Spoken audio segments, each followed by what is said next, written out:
From Friends of Europe, this is Policy Voices. I'm Catarina Villanova. If you haven't already, please take a moment now to subscribe to Friends of Europe's podcast wherever you're listening to this now, to never miss an episode of Policy Voices. Today on the show, getting serious about European defence integration. We're going to play for you an excerpt from an online event that Friends of Europe's organized earlier this week. You will hear from Sylvie Goulard, former French Minister of Defence, and Federico Fabbrini, full professor at Dublin City University. This conversation was moderated by Jamie Shea, Senior Fellow for Peace, Security and Defence at Friends of Europe. I'm going to ask Sylvie first to give us her thoughts on our topic of how to make European defence integration a success and quickly, then over to Federico. So I stop speaking immediately and I pass the virtual microphone to Sylvie Goulard, please. Well, to be honest, and I must thank, first of all, Federico for the idea of going back to what the European Community of Defence 52 was. Maybe some remark. First of all, the problem we need to solve is a very tricky and difficult one. We need to get serious because, as you said, Jimmy, Putin is there, Ukraine is under attack and has been under attack for 3 years, but also because our US allies are giving contradictory signals, to put it this way, and even the uncertainty is enough, in my opinion, to make us think on how we could improve our own defense. But once again, I want to stress that, in my opinion, Jimmy, resources are not the most important point, because you will never convince the taxpayers to pay 2, 3, or 4, or 5% of GDP, even if, of course, it is important to have the arms, to have all the equipments. But one of the key questions, which is very tricky, is to know what we are defending. When we talk about Europe, you are friends of Europe. Of course, the UK is part of Europe. Norway is part of Europe. But what do we have in mind? Is it something that goes beyond our states? How are we going to decide? And that's the reason why, in my opinion, without any nostalgia of the 1950s and the little community of the six, we will come back on this point, I'm sure. We need to ask ourselves what we need. And the most interesting aspect of the European Community of Defence, for the people who like it or dislike it, is it that it is a comprehensive approach, where our predecessors put together what the Germans would call ein Gesamtkonzept. So it is, for me, not the blueprint, and we have some discussions even among ourselves. Is it so easy to legally ratify? What is legally possible is not always politically possible. But in any case, the most interesting aspect, in my opinion, is that our predecessors had understood something we are not discussing right now, which is that if you want to fight together for something, you have to define this something. It has to be also democratically organized. It is a little bit dangerous to say the European Council in a night will decide how we answer. I experienced, as an MEP, the handling of the financial crisis. At that time already, we decided too little, too late. And I'm not saying this to create controversies. It's a matter of fact. The price at that time was paid by many young people who were unemployed in the European Union, or many households who lost their job, etc. Now, we know that the reaction you need to have if there is an attack, a military attack, may be a matter of minutes. So how do you organize something? And I don't have the answer. At least it's interesting to see how our predecessors tried to solve this problem, to have the forces put together, to have institutions, more or less the ones we have in Europe right now. I'm not saying this because I want to copy-paste, but there was even a court and an assembly. There were capacities decided together. There was a budget. And at least at that time, there was there was an ingredient that would be very difficult because of the French, first of all, but also because of the American, which was that in case of an aggression, SACEUR would be the ones taking the lead. So first of all, this was the reason why the French rejected the treaty. And this is probably today even more problematic than in the 1950s. Very rapidly, because I want to be short, and I'm sure Federico will have his own point. The main challenges we have identified are the following ones. So first of all, how can we combine a EU autonomous capacity with NATO and the US? Once again, in the treaty, there was the choice to really integrate the European Defence Community with NATO. The second point is that, of course, since the 1950s, many new threats appeared: the hybrid war, the disinformation, the cyber, and all this is important for our democracy. So how do we answer? This would be something, of course, to complement. The main elephant in the room is the nuclear capacity. At that time, it was one of the reasons why the General de Gaulle was against as well, because he wanted the French forces to remain independent. We know that President Macron made some proposals to broaden the concept of vital interest. It is not clear, but this question of nuclear weapons was not treated properly in the 52 treaty. And of course, last but not least, the EU already includes 27 member states. So there is the question of the states like Poland, the Baltic states, all the one who would like to join. And as even Finland and Sweden, for example, decided to join NATO, what will be their position? So this is a very important point. So that's the reason why I insist it is not about just relaunching the old community. But this question is also a question in which, for example, if you look at, and I will conclude with that, in my opinion, you cannot separate defense from the rest. As I said before, you need to know what you are fighting for and where the solidarity begins. And I remember when I was in the Commission in Romano Prodi's team and we negotiated the enlargement, all countries were supposed to join the euro. Now, if you look at the variable geometry, even in the eastern part of Europe, the Baltic states joined the euro area in the financial crisis, which was really courageous and remarkable. But we have main players that are not part of the euro area. And I am personally convinced, maybe because I was active in this field at the Banque de France, that the US or anyone, because we should always think long term and not with the actors we have in front of us, but we should think that currencies can be weaponized, as we saw that trade policies can be weaponized. So there is a continuity of action between economy, finance, diplomacy, and defense. That is something in which we should also put the question of belonging to the euro area, etc. So I stop here.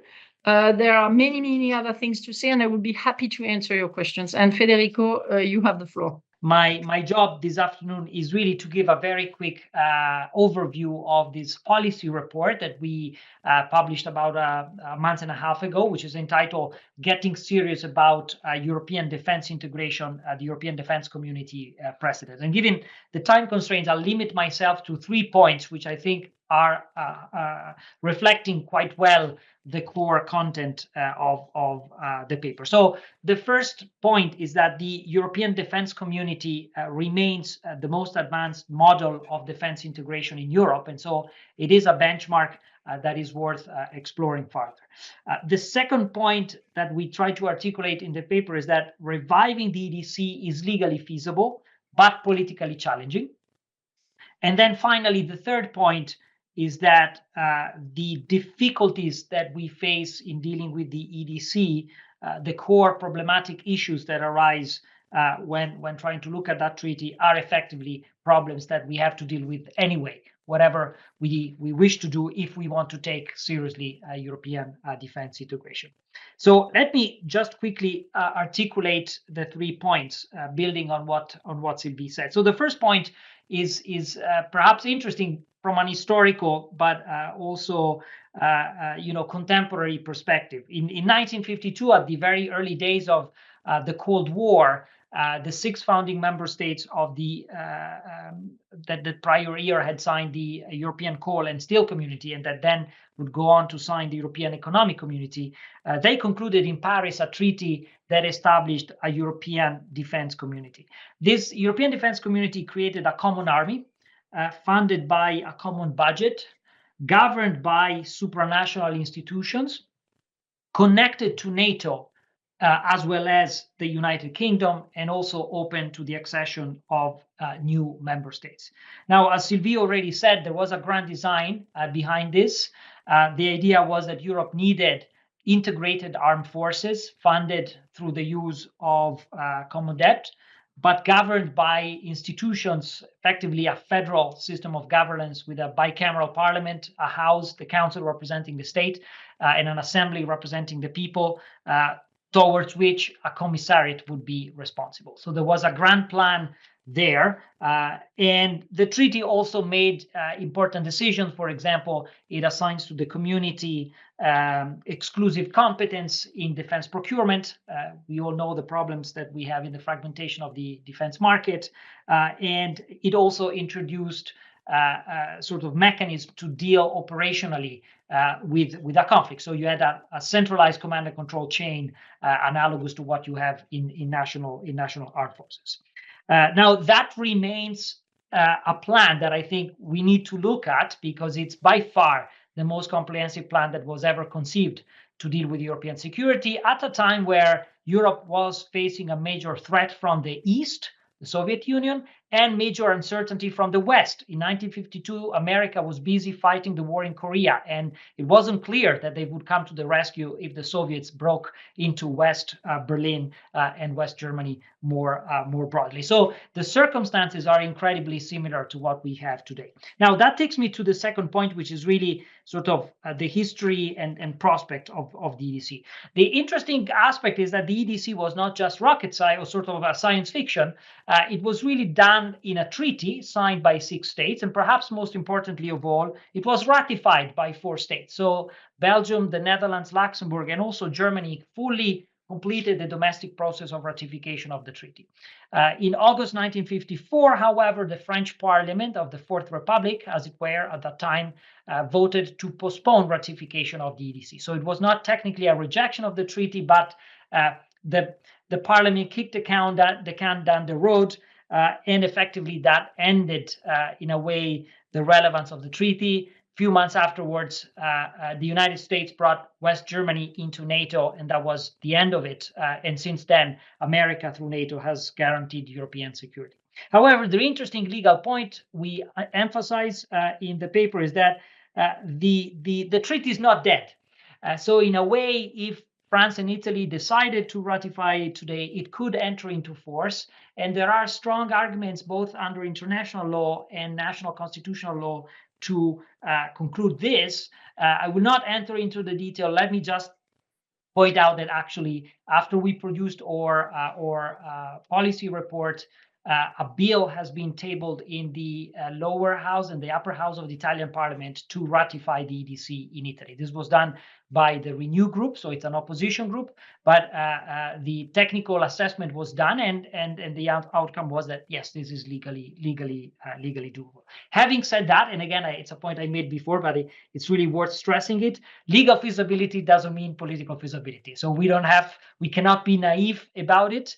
And in the paper, we emphasize all the political uncertainties about this path, as well as a number of other issues that are connected to this path. And Sylvie, I think, has already mentioned a few of them. Clearly, the treaty was drafted in 1952, so it reads old in many of its provision.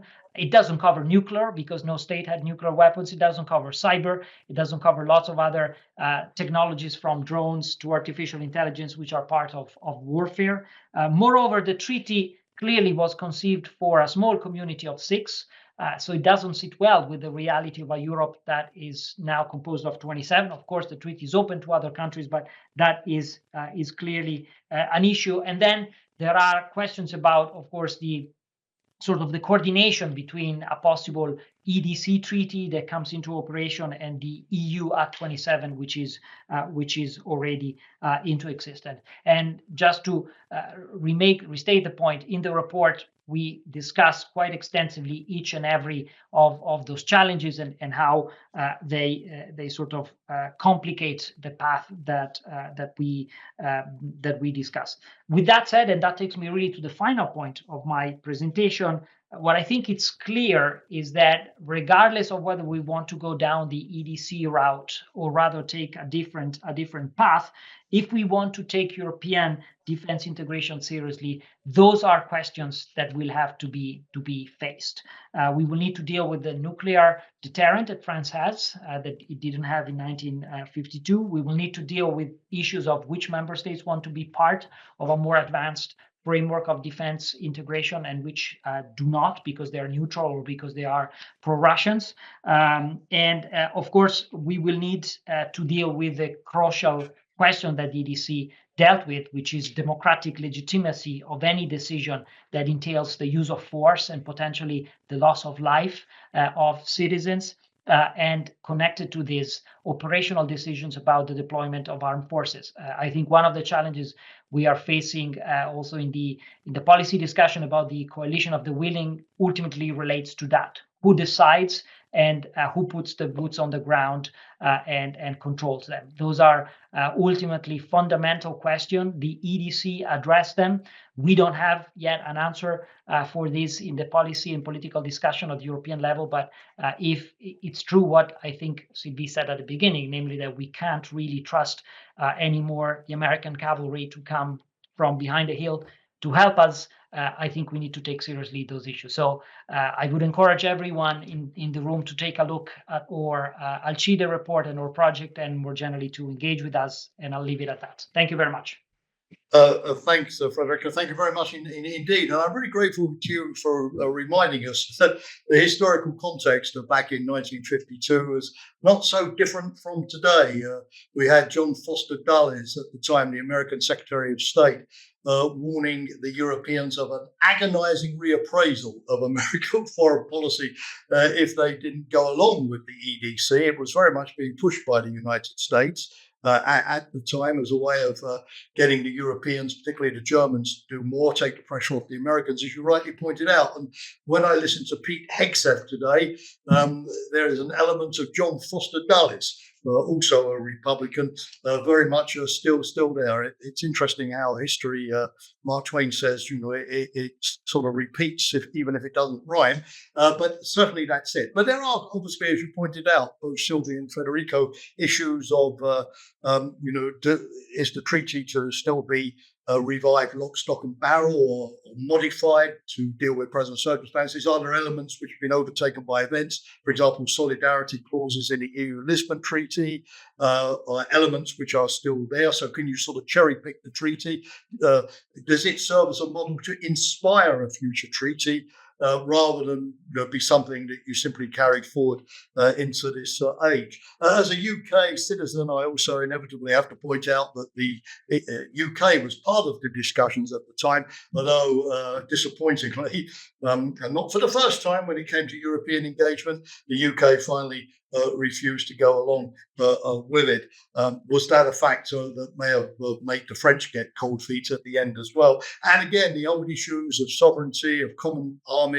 Is Europe ready yet to make defence a collective enterprise, decided collectively, even by majority voting? That has been a sensitive issue, as we know, right up until the present day. But the important thing is that Sylvie and Federico, what you've said has certainly inspired us and got us thinking about this. Again, coming back to my point, do you need to come up with new things when there are things from the past that can still be a good guide? And that's it for today's show. I'm Catarina Villanova, and Policy Voices will be back again next week. Until then, goodbye.